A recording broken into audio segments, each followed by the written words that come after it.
에스겔서 3장 16절. 녹음 빨간 거 눌렀어요? 네, 감사합니다. 같이 한 목소리 읽겠습니다. 3장 16절 시작. 7일 후에 여호와의 말씀이 내게 임하여 이르시되 인자야 내가 너를 이스라엘 족속의 파수꾼으로 세웠으니 너는 내 입의 말을 듣고 나를 대신하여 그들을 깨우치라. 가령 내가 악인에게 말하기를 너는 꼭 죽으리라 할 때 내가 깨우치지 아니하거나 말로 악인에게 일러서 그의 악한 길을 떠나 생명을 구원하게 하지 아니하면 그 악인은 그의 죄악 중에서 죽으려니와 내가 그의 핏값을 내 솥에 내서 찾을 것이고 내가 악인을 깨우치되 그가 그의 악한 마음과 악한 행에서 돌이키지 아니하면 그는 그의 죄악 중에 죽으려니와 너는 내 생명을 보존하리라. 또 의인이 그의 공의에서 돌이켜 악을 행할 때에는 이미 행한 그의 공의는 기억할 바 아니라 내가 그 앞에 그치는 것을 두며 그가 죽을지니 이는 내가 그를 깨우치지 아니함이니라. 그는 그의 죄 중에서 죽으려니와 그의 핏값은 내가 내 손에서 찾으리라. 그러나 내가 그 의인을 깨우쳐 범죄하지 아니하게 하므로 그가 범죄하지 아니하면 정령 살리니 이는 깨우침을 받음이며 너도 내 영혼을 보존하리라.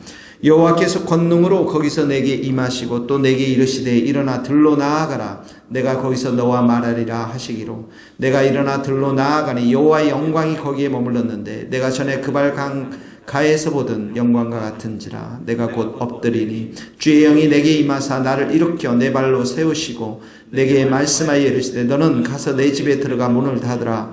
너 인자야 보라 무리가 내 위에 줄을 놓아 너를 동요매리니 내가 그들 가운데서 나오지 못할 것이라. 내가 내 혀를 내 입천장에 붙게 하여 내가 말 못하는 자가 되어 그들을 꾸짖는 자가 되지 못하게 하리니 그들은 패역한 족속임이니라. 그러나 내가 너와 말할 때 내 입을 열리니 너는 그들에게 이르기를 주 여호와의 말씀이 이러하시다 하라.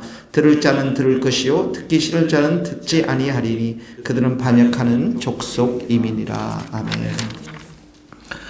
17절에 보니까 이제 그 하나님께서 인자야 이 에스겔을 말하죠. 내가 너를 이스라엘 족속에 뭘로 세웠다고요? 파수꾼으로 세웠다. 그러니까 성벽 안에서 적군이 쳐들어오는지 그 위험을 감지하고 그 알려주는 자들이 이 파수꾼들이죠.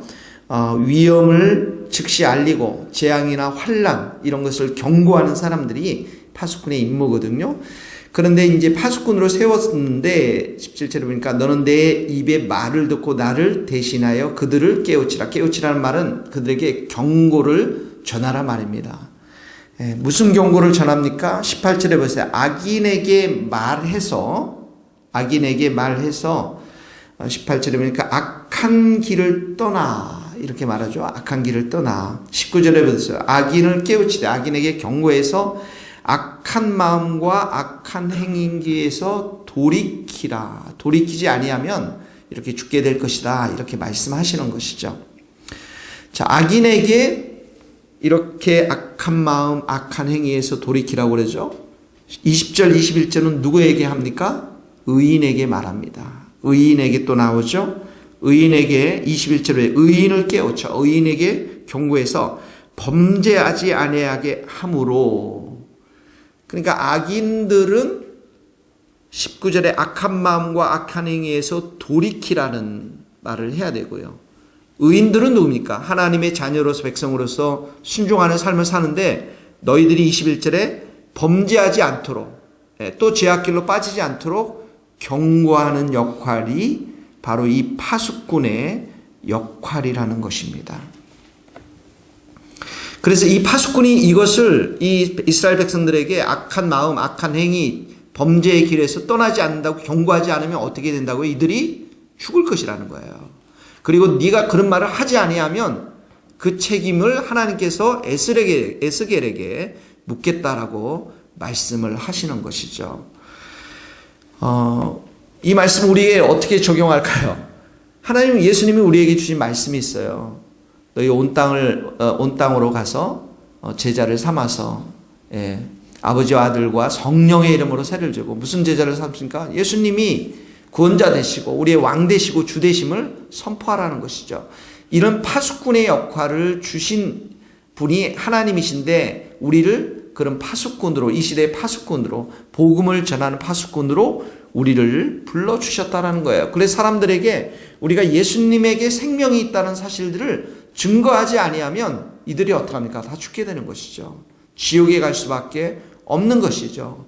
그러니까 우리가 무엇을 하든지 일을 하고 교사로 일을 하고 세상 가운데 다양한 직업 가운데 하나님 우리를 불러주셨지만 우리의 공통적인 파수꾼의 임무, 소명이 있는데 그건 뭐냐면 당신이 이렇게 살다가 악한 마음, 악한 행위, 범죄하며 살다가 하나님 알지 못하고 살다가는 지옥불에 갈 수밖에 없다라는 것이에요.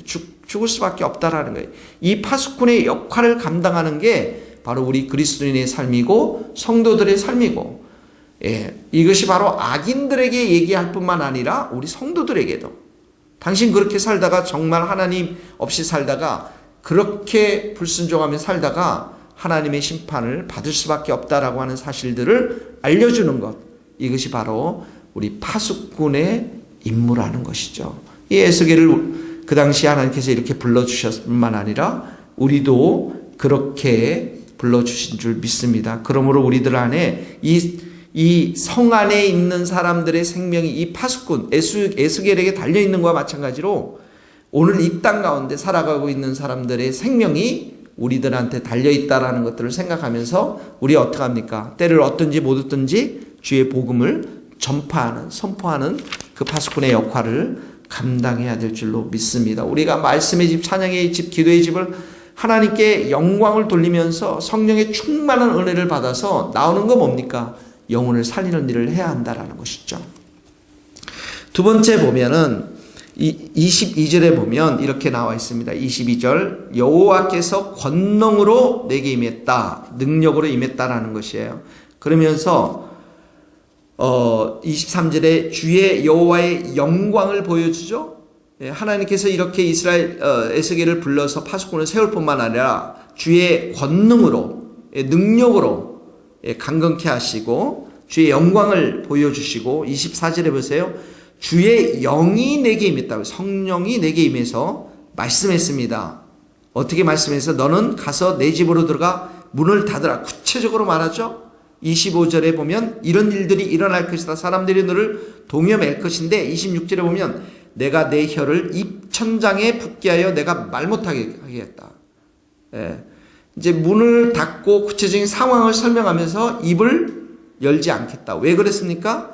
이 백성들 패역한 족속이기 때문에 네가 이 당시에는 말을 해도 이들이 돌이키지 않을 거라고 하면서 이 말을 못하게 하겠다는 거예요. 그런데 27절에 보면서 그러나 내가 너와 말할 때에 내 입을 열게 하는데 너는 그들에게 이르기를 주 여호와의 말씀이 이러하니라.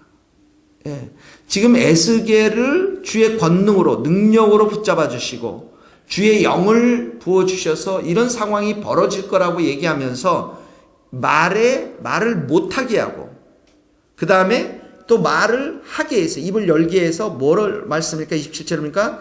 주 여호와의 말씀이, 밑줄을 그으세요. 주 여호와의 말씀이 이러하니라. 하나님의 말씀을 선포하라는 거예요. 그러니까 에스겔에게 있어서의 이 사명의 삶이 누구에게 붙잡힌 바 된 것입니까? 성령에 의해서 철저하게. 신약에서 성도들의 삶이 누구에 의해서 인도 안 받습니까? 성령에 의해서. 성령께서 어떤 말씀을 하실지, 하나님께서 어떤 말씀을 하라고 하실지, 지금은 말하지 말라고 할지 철저하게 인도하시고 주관하시는 분이 성령 하나님이시라는 것이죠. 그러므로 우리가 복음을 전하는 자로, 파수꾼으로 세움을 받고 복음을 전할 때 가장 우리가 민감해야 될 분이 누구냐면 성령 하나님이시라는 거예요. 성령 하나님께서 우리에게 입을 닫게도 하시고 또 입을 열게도 하시고, 그 입을 열었을 때 여호와의 말씀을 선포하게끔 하는 것. 그래서 우리가 사람들에게 복음을 전하는 걸 두려워할 필요 없는 게, 우리가 수단이 되지만 그 말에 선포할 때 하나님의 말씀이 선포되고 역사하시는 분은 성령 하나님이시라는 거죠. 그것을 우리가 신뢰하고 성령님을 오늘도 의지하고 의탁하고 그 성령님께 모든 것을 맡겨드리는, 철저하게 인도함 받는 우리의 삶이 되어야 될 줄로 믿습니다. 이게 삶의 원리랑 똑같습니다. 여러분들이 직장 생활할 때도 마찬가지예요. 성령께 의지하고 의탁하고 인도함 받는 하루의 생활, 복된 삶이 될 수 있기를 주님의 이름으로 축복합니다. 함께 기도하겠습니다. 하나님 아버지, 에스겔 선지자를 세워주셔서 파수꾼으로 세우시고 이스라엘 백성들에게 경고하게 하신 그 하나님의 귀한 부르심에 대해서 저희들 오늘 묵상을 합니다. 또 그 에스겔에게 성령으로 권능으로 충만케 하여 주셔서 입을 벙어리로 만들기도 하시고 그 입을 열게 하시고 하나님의 말씀을 선포케 하시는 성령 하나님을 이 시간도 우리가 배웠습니다. 하나님 아버지, 우리가 때를 얻든지 뭐든지 복음 전하게 하시고, 하나님 아버지, 우리가 복음을 전할 때 성령님께 철저하게 의존되어서 성령님을 우리가 환영하며 그 성령님께 의지하며 인도함 받으며 복음을 전하게 하시고 오늘 하루도 생활할 수 있도록 도와주옵소서. 우리가 직장 생활할 때 또 일을 할 때 누구를 만나든지 간에 성령님께 우리가 의지하며 성령님께 민감하며 의탁하며 인도함 받는 우리 모든 성도들 될 수 있도록, 특별히 일터에서 가정에서 성령님의 인도하심을 철저하게 받고 나아가는 우리 모두가 될 수 있도록 은혜를 베풀어 주옵소서. 우리 교회도 우리 모든 성도들도 우리 좋으신 성령님께 오늘 하루를 의탁하며 예수님의 이름으로 기도하며, 지금은 우리 주 예수 그리스도의 은혜와 하나님의 크신 사랑과 성령님의 교통하심이 우리 모든 성도들 또 선교사님들 머리 위에 이제로부터 영원토록 함께 하시기를 간절히 축원하옵나이다. 아멘.